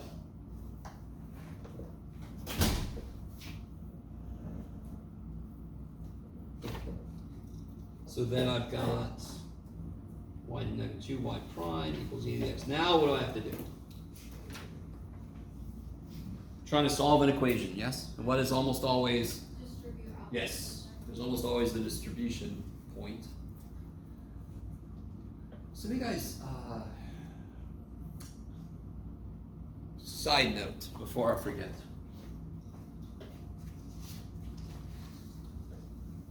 There is a difference between this and this. There is a huge difference between those two. Does anyone see the difference? Yeah, what is I put an x, one more x there, but what does that mean? What is inside of the cosine here? Sine x. Is this multiplication? No, this is chain. This is a function inside of another function. COS by itself don't mean shit. It's the same thing as me saying, guys, hey guys, what's the answer to this? What would you say if I said, what's the answer to this? what? You'd say, square root of what, Jeff? Yes? So cosine with nothing in it doesn't mean shit. The same way as the square root symbol with nothing in it doesn't mean anything. So this is cosine of sine x, not a product rule. This is a chain rule. This is the function cosine x times the function sine x. If I meant all this shit to be inside, I have to put all of it in parentheses also. You guys see that? And that's one other thing too. Sorry. This, I think we spoke about this. Those two are completely different, yes? These two are completely different. If I did not put parentheses in, I did that on purpose. Because if you put parentheses in, you've made a completely different problem. Okay, sorry. That's less related to what we're doing right now, but it just came to mind. Go ahead. All right. So I'm going to distribute this through. And normally we write coefficients out front, so that makes a little more sense. And you have given yourself not enough room, Jeff. Oh yeah? There you go. And see how busy these problems get. Tell yourself when it's the busyness of the problem that's a problem versus what to do with it, right? And I think the busyness messes with your ability to tell what to do. Do you guys see what I mean? That is busy. There's a lot of shit happening. Try to focus. Is my calculus done? Totally, it's been done. Can I start moving stuff around now? Yeah. Yes. So what am I trying to find? I'm trying to find my y primes. Are any of my y prime terms on the wrong side? Because they're all together. So who's the only thing that's on the wrong side? The y cosine. Y cosine, cosine. Yes? That's got to move. Okay, maybe. So then I get x, y prime, cos stuff, plus y negative 2y prime equals e to the x minus y cosine of stuff. Just subtract that over. And now I can take a y prime out, and I'm going to divide by, in this case, x cosine xy plus y to the negative 2. If you don't like that last step, you can make it into 2 steps. Take a y prime out, and then divide by whatever the y prime is next to. Okay, maybe? And again, I really want you to tell yourselves, okay, there's a lot of stuff there, but the work I need to do is not that intensive. It's just there's a lot of stuff. Okay, and I want to point out one little thing. On a lot of these implicit differentiation problems, you get some kind of symmetry between the top and bottom. Do you guys see how this is x times cosine, and this is y times cosine, and it's adding, subtracting to, anyway, there's a slight symmetry to the top and bottom, slightly analogous. That didn't help you with the damn thing, but I don't care. It's just neat that happens. Thank you. Okay. So it gets students down about implicit differentiation. It's just how big the problem can become. Okay. If you focus yourself, it won't be nearly as bad. whatever you say. So number 2 should sound very familiar. In fact, every time we learn a new differentiation rule or process, you're going to see this same question. You know, oh God, the freaking equation of the tangent line. I don't care what situation we're in. How do you find the equation of the tangent line? Derivative and a point. I gave you the point straight up. So all you're missing is the derivative, right? And you want the slope at that point, correct? Okay, go for it. That one's not too bad. Yes? So, if you ever do the derivative, e of x, it would always just be itself? Yeah, because officially it would be e to the x times natural log of e, but the natural log of e is 1. Because like the derivative of 3 to the x is 3 to the x times natural log of 3. Yes. So the way I look at it is I look at the natural log as an adjustment if the base isn't e. E is the only one that goes through its y-intercept with a slope of 1. Everything else has to have an adjustment because it doesn't. So if it was natural log instead of e, how would that change? Like if it was natural log. Oh yeah, we have to learn that. In fact, Also, once we learn implicit, we're going to be able to develop. We don't know how to take the derivative of a log yet. right. Yeah, we're going to prove them using implicit differentiation. Okay. Yeah.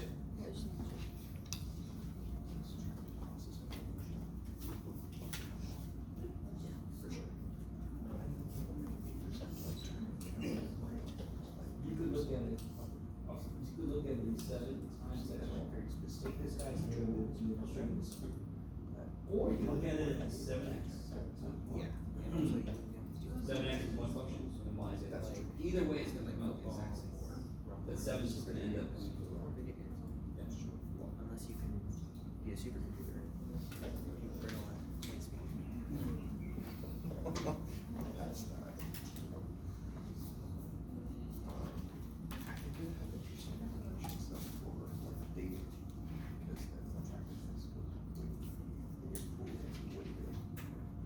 You'd rely much more on personality. What are we talking about? Would you rather be blind or would you rather be deaf? That's fine. Okay. Oh boy. You were talking about like the drawbacks of both, and I understand. yeah.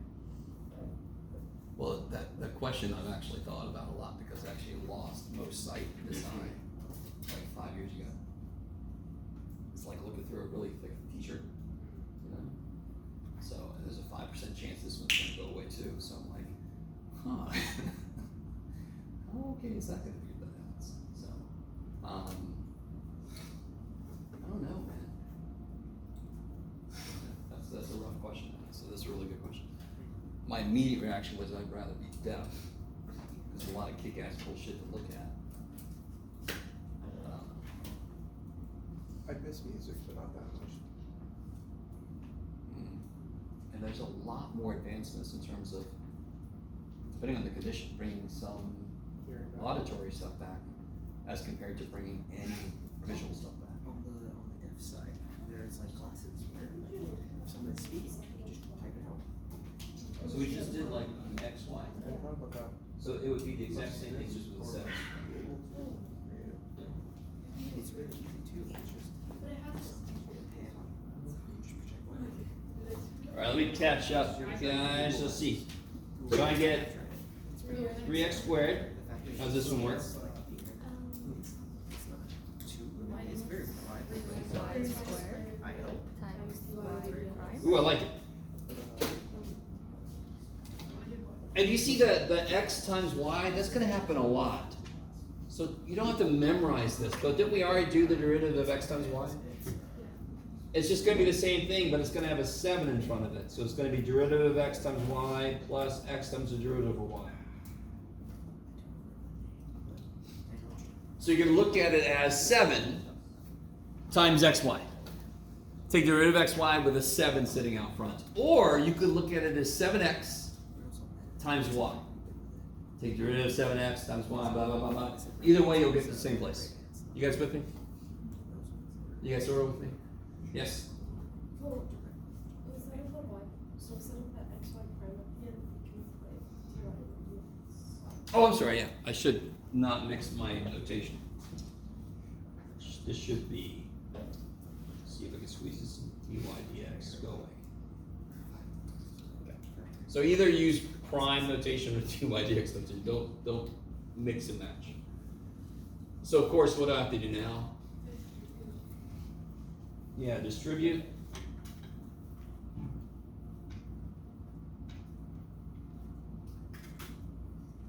And then get all the dy dx's. Yeah! If I add this, then my dy dx stuff stays positive. Do you see that? That's one consideration. It doesn't really matter, but I'm gonna do that. So I'm gonna subtract 7y, and I'm gonna add 3y squared business. So then I end up with dy dx equals this guy divided by this business. And I want to know what that is at the point 4, 2. All right, missed out for a minute, I'm sorry. Is everybody with me? You start to get the feel of this. The major chunk of these kind of problems is algebra. Right? There's a quick calculus at the beginning, and then most of the rest of it is algebra. And now it's plug and chunk. That's not even algebra. Now you just plug a 4 in for x and a 2 in for y. See what the hell you get. Yeah. I don't know. 48 minus 14. I think you get 34 over 40. I don't know. Let's see. So you get 3 times 16 is 48, minus 7 times 2 is 14. 48 minus 14 is 34. Over 3 times 4 is 12, plus 7 times 4 is 28. 12 plus 28 is 40. And that reduces to 17/20. Woohoo!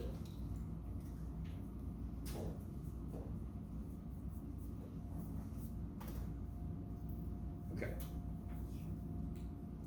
This whole thing is built directly on chain rule, which understandably is early calculus's worst part for a lot of students. Students just don't like the chain rule, normally. Which is understandable. Chain rule is one of the freakier ones, I agree. Okay. So before we can do the next two, we actually have to develop the rules. So we are basically at a point where you are not going to see the limit definition of derivative very often. In fact, we can start to develop derivative rules for other functions based on functions we already know the rules for. So for example, do we know the derivative rule for a logarithm?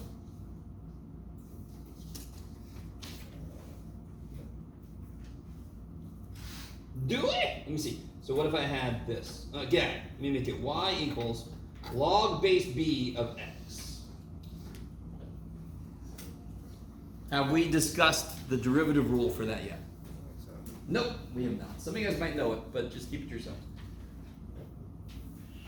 So, do you want to do limit definition of derivative to figure out what y prime is?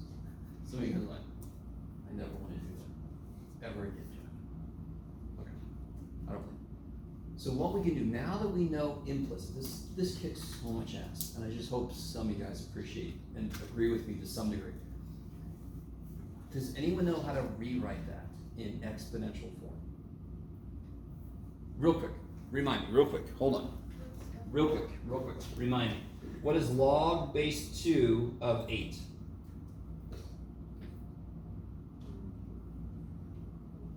What's a logarithm asking you? What's the question it's asking you? To the power what? What power does 2 need to become 8? 3. How do you rewrite that as an exponential? 2 to the 3rd power equals 8, yes? You guys with me? It's the same thing as me saying cube root of 8 is 2, and I can rewrite that as 2 cubed equals 8.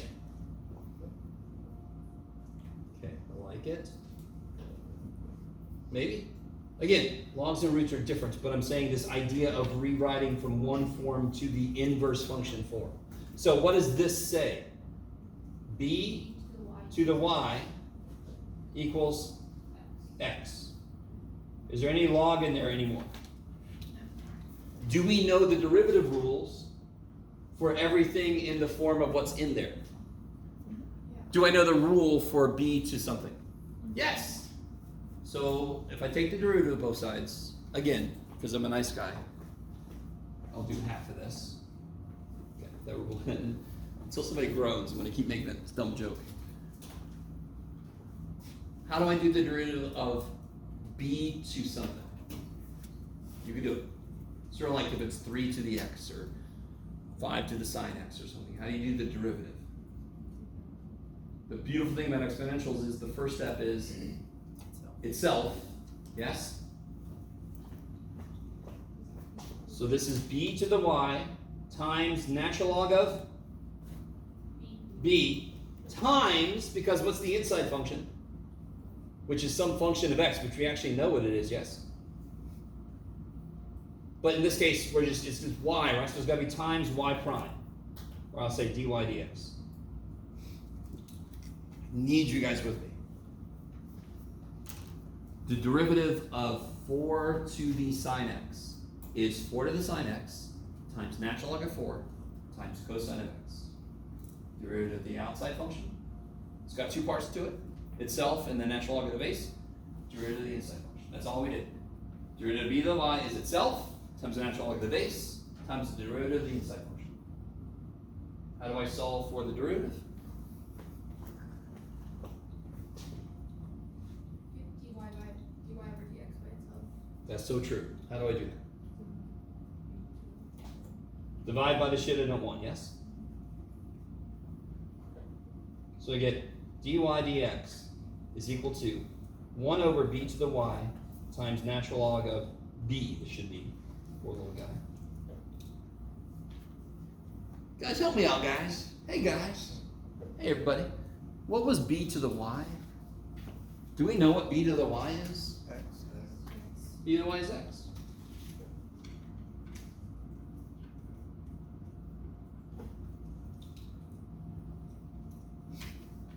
So real quick. What we just figured out is if I gave you y is log base 5 of x, what's its derivative? 1 over x ln 5. Yes. Yes, do you guys see that? The derivative of a logarithm, the most fundamental thing you can tell me about the derivative of a log is it's 1 over the inside.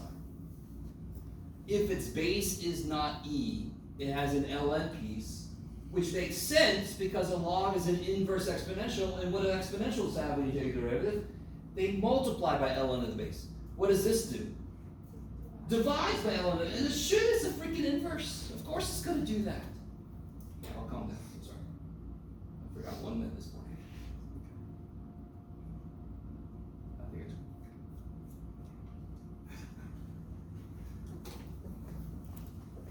This is just me. All right.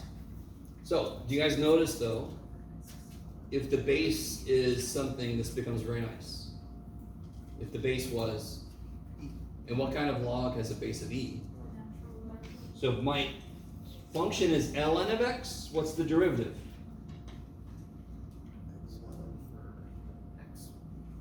Because ln e would be 1. That kicks a lot of ass. It's not as nice as e to the x. E to the x's derivative is e to the x, but not many things get to be that. ln x is just 1 over the shit inside. Now, if the shit inside is more than just x, chain rule comes into play. So I need you to really understand this if you haven't picked up on this. We're going to continue to learn derivative rules for different functions. And then every other rule gets applied when necessary. Product rule, chain rule, quotient rule. You with me? So we now know what the derivative of a natural log of stuff is. So now I could apply chain rule if I needed to. For example. And by the way, I need you to understand, we could not do this until we knew implicit differentiation, yes? This entire thing was dependent on that. So, what if I had this function here, guys? And now maybe you're gonna understand it. In fact, I'll do this.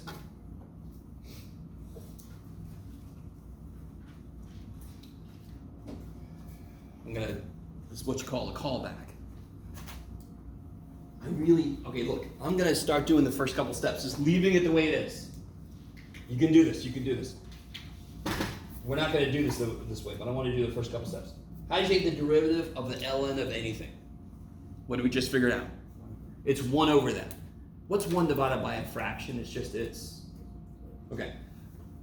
So the derivative of the outside function is 1 over the stuff on the inside, yes? Times the derivative of the stuff on the inside. Now, dear God, what is that going to involve? Quotient rule and all my shit. So, just to really hammer this shit home, if I back up, could I simplify my function from the beginning? Yeah. Would it avoid all this shit? Screech. Back up. So what does fx become if I simplify it?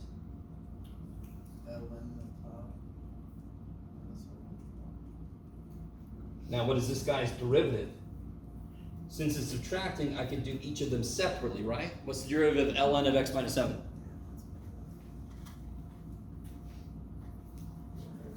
I'm sorry, I'm not laughing at you. I'm laughing at you. Yes, 1 over x minus 7. You with me? Chain rule doesn't really apply, even though it's always there. Its derivative would be 1. Is that cool? Whenever the inside is a linear slope 1, you don't have to worry about chain rule. Because the derivative of a linear slope 1 is freaking 1. So this guy's derivative would be 1 over x minus 7 minus. 1 over x plus 2. And then if I needed to, I could put those together, yes?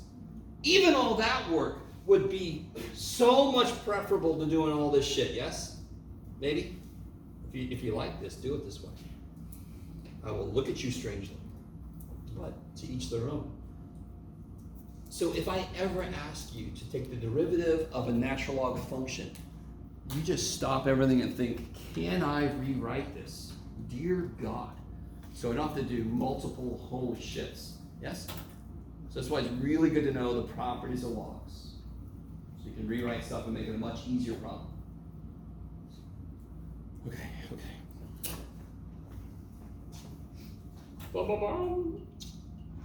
What else you got, Jeff? That's logs. Where do logs help us out otherwise? Well, you ready? This is trippy. This is the trippiest thing, and I love this shit. You guys know me well enough that you feel a little worried if I say I love something? I don't know. Okay. I can't remember this. I think, yeah, this came up once before, this function here. And there's all kinds of riffs on this function. That function, if you think about it for like a minute, maybe 15 seconds, if you think deeply about it, it should deeply trouble you. Troubled that one so much. Oh, there. He had to take a break, in fact. He had to take a union break from that because it freaked him out. Do you guys understand this function is exceptionally weird? Does it fall into any rules of derivatives? Yeah, something within something. Not really. We have a rule for a constant to an x, don't we? 3 to the x, e to the x, 5 to the x, yes? We have a rule for x to a constant, yes? X squared, x cubed. Do we have a rule for function of x to a function of x? Nope. So you could say it's none, but somehow it's both. It's neither of them, and it's both of them. All right, is anybody at all with me? This is one thing I think you guys don't necessarily fully grasp yet. The form of it tells me what rule to use. That doesn't fall into any form. You could argue it falls into both. But let's just say right now, it does. There's no form of derivative that we've done that will handle this. There isn't. Could we add The constant has to either be in the base or it's got to be in the power. Yes. Could we add natural log to both sides? Ah, okay. So you're like, let me just cut to the chase. This math boy just goes on. Since we know implicit and we know logarithmic, we can use logarithms. So if I take the log of both, natural log of both sides, you could take any log you want to. Just ln has one less letter. So that's why math people, we normally use ln. There's more to it than that, but why does that help me Take the ln of both sides. Yeah, x Or comes to comes the out front. Yes. ln is the only function that can free something stuck in a power.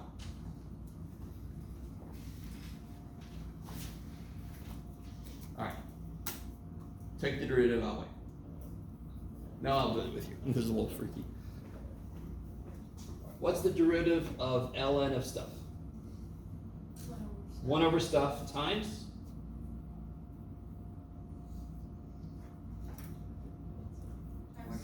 Derivative of stuff, yes?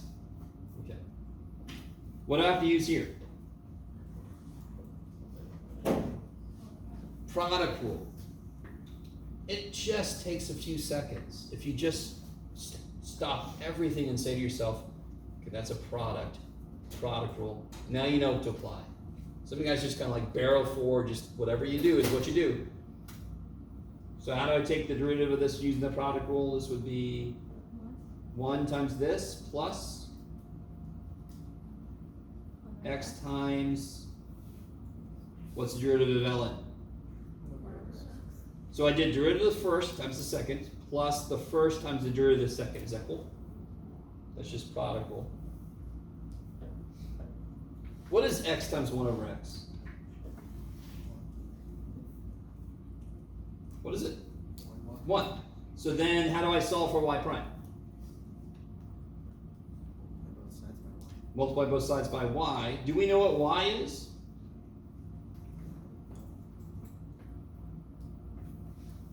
Do we know what y is? Yes, it's x to the x.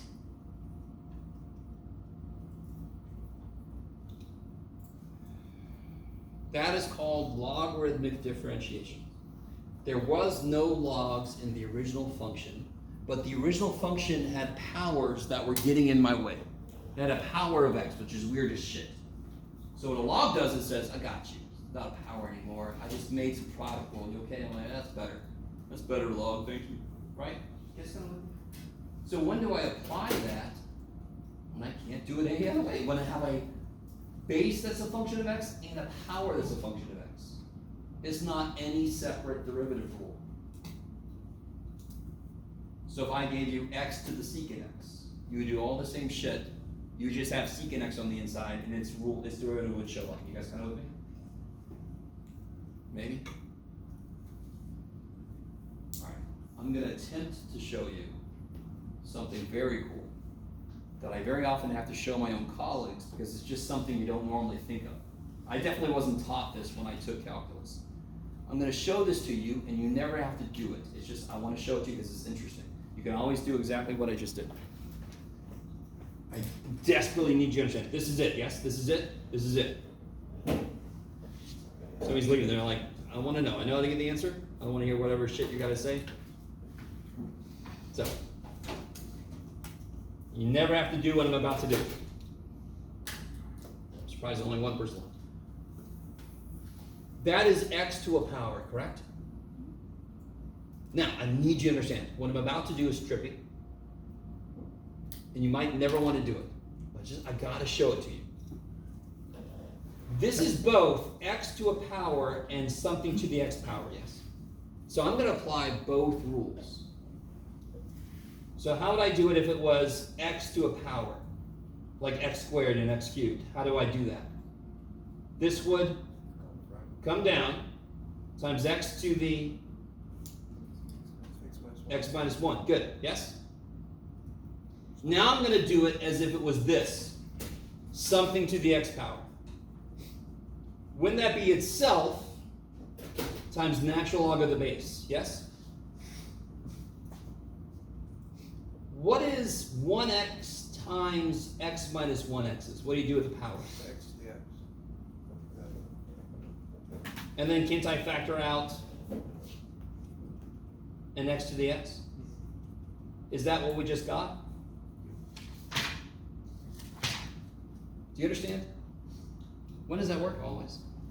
When did I learn this? About 12 years ago. How did I learn it? I just did it. I just realized it. Because I'm weird and my job has me playing with this shit. So then I played with it and I went, holy shit.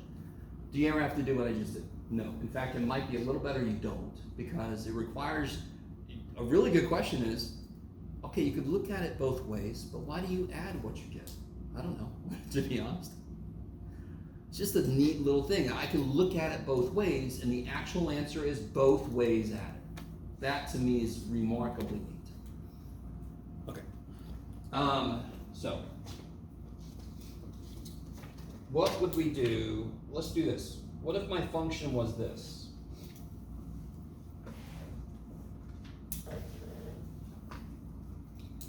I'm going to do it the natural log way, because that's the safer way to do this. I just gave away the first step. So what's our first step?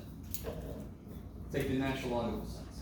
What is it about this problem that told me to do that? Because I have a functional x in the base and a function of x in the power. That's trying to be two different rules. I can't supply anything directly. I've got to do something to help me out. ln has got my back.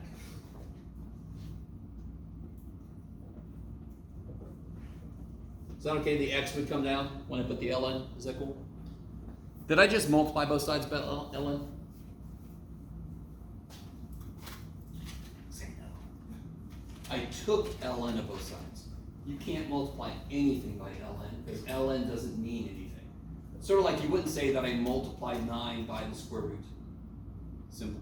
No, you took the square root of 9. I took the ln of both sides. Okay. Keep going. I'll catch up. This derivative is kind of nifty.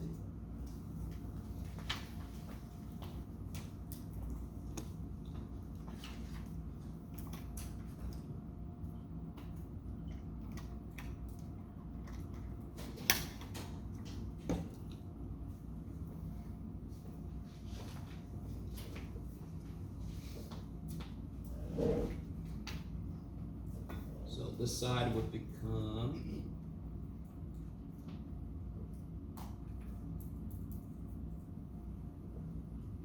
the derivative of ln of something is 1 over that thing, and then it gets a term. What do I have to apply on this side?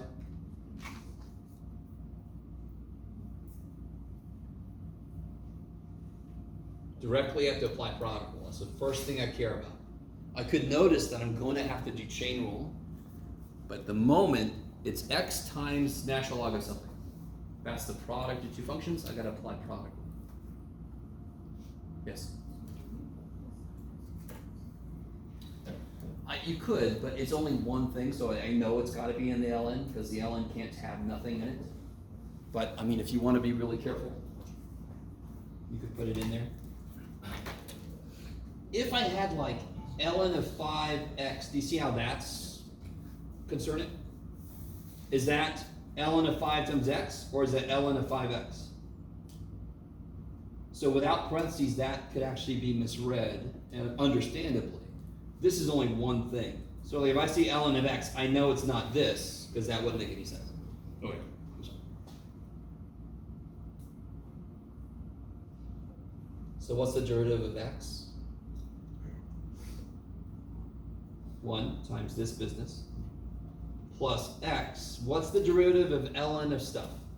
1 over stuff. 1 over stuff times Derivative derivative of stuff. What's the derivative of sine? of stuff. Cos x. Kick the acid. Now, before I bring this stupid y over, let's simplify this other side a little bit. This is just natural log of sine x. You can sit there. What is cosine x divided by sine x? Cotangent, 11. Jeff, plus. There we go. And let me see if you guys are cool with this. I'm going to multiply both sides by y, correct? So to solve for y prime. But what is y? The original function, right? So I'm going to multiply both sides by this.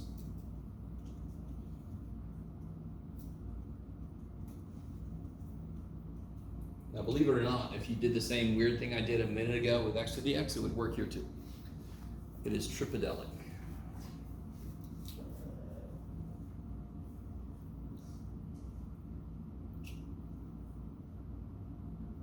I don't know if that looks, how weird that looks to you. You know, like, everything looks weird in this class. Yes? What happened to the y on the example? Oh, what is, I multiply both sides by y. Oh, But what was y? Okay. Yeah. Again, I'm trying not to write too much because the less I write, the better. Is everybody with me? So hopefully it makes sense. This is fundamentally an exponential function. It just happens that the base is a function of x also.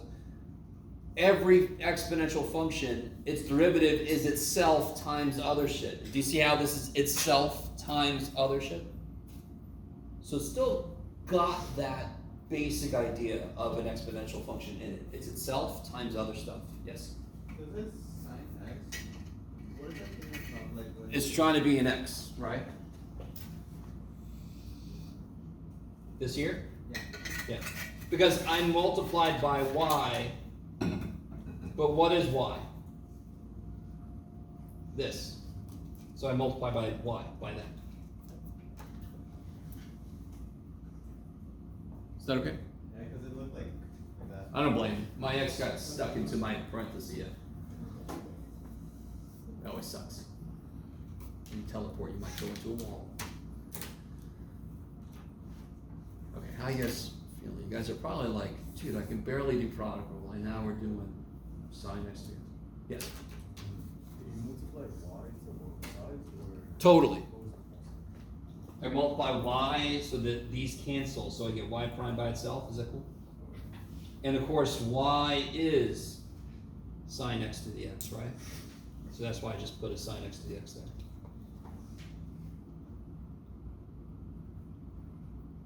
Okay. Last thing for today. There's another category of functions whose derivatives we don't know yet. There's a lot more, but this is just what's next. Do you guys see how natural log is the inverse of e to the power, right?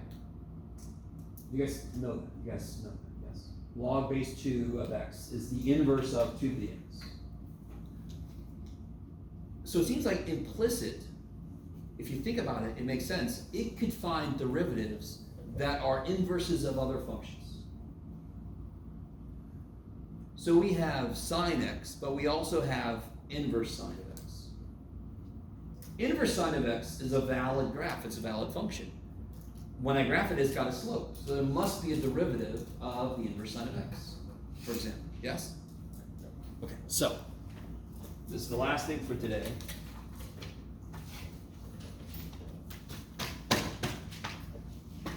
So if my function is the inverse sine of x, first thing I would do is replace that with y. So here's the idea. If I need the derivative of a function, I don't know it, but it is related to a function I know through the inverse, I could use implicit. All I do is I recapture. We know the derivative of sine. So what can I do to both sides? Take the sine of both sides. So then I get sine of y equals sine of inverse sine of x. These kill each other because that's what inverse functions want to do. So implicit differentiation is not just something that math people came up with to torture future students. I mean, that was part of it. The other part was it is fundamental to finding derivatives of these other functions. For example, this category of functions that are inverses of functions I know. Implicit differentiation helps me do that. Can you guys take the implicit differentiation of that function, of that expression? What's the derivative of sine y? Close. Cosine y times y prime. I'll do this then. And then if I solve for y prime, 1 over cosine y, dear God, Jeff. Which I could make secant y, but let's not. I'll show you why. Can you guys see something that's wrong besides my horrible handwriting? There's something fundamentally wrong with my answer. My original function was a function of x. My derivative is a function of y. That's a problem.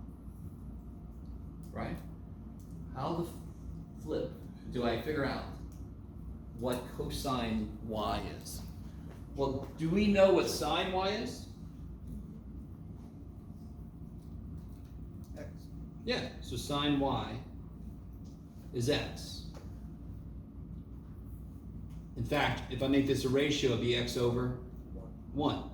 So this would be x and this would be 1. Is that cool? Maybe? And I need to know what cosine of y is. Okay, well, what am I missing to figure out what cosine of y is? And this looks familiar, doesn't it? So the last two problems on the handout we did earlier. So what's this side going to be? Nope, careful. Hypotenuse is bigger. 1 minus x squared, yeah. So what is the cosine?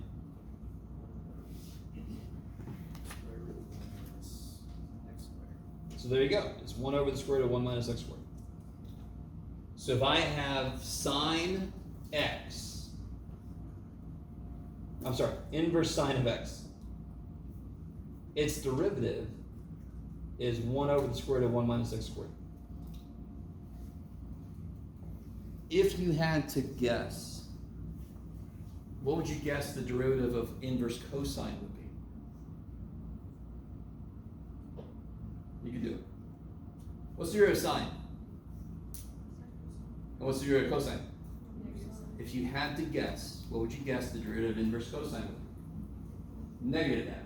Yes, that would be a good guess. We could prove it the same way we just proved inverse sine's derivative. Yes? So then we could do inverse tangent, we could do inverse secant, we could do all the other inverses. Okay. Sorry. A little loopy. Yeah, I think I pushed my luck in terms of how much I want to do today. That's plenty. So tomorrow we'll finish up the inverse trig derivative.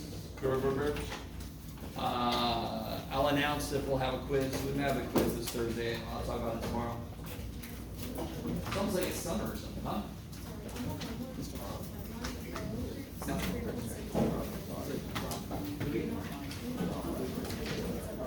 Nope, we're not gonna do it. We're gonna skip those? Yep. Okay. I have a question. Yes.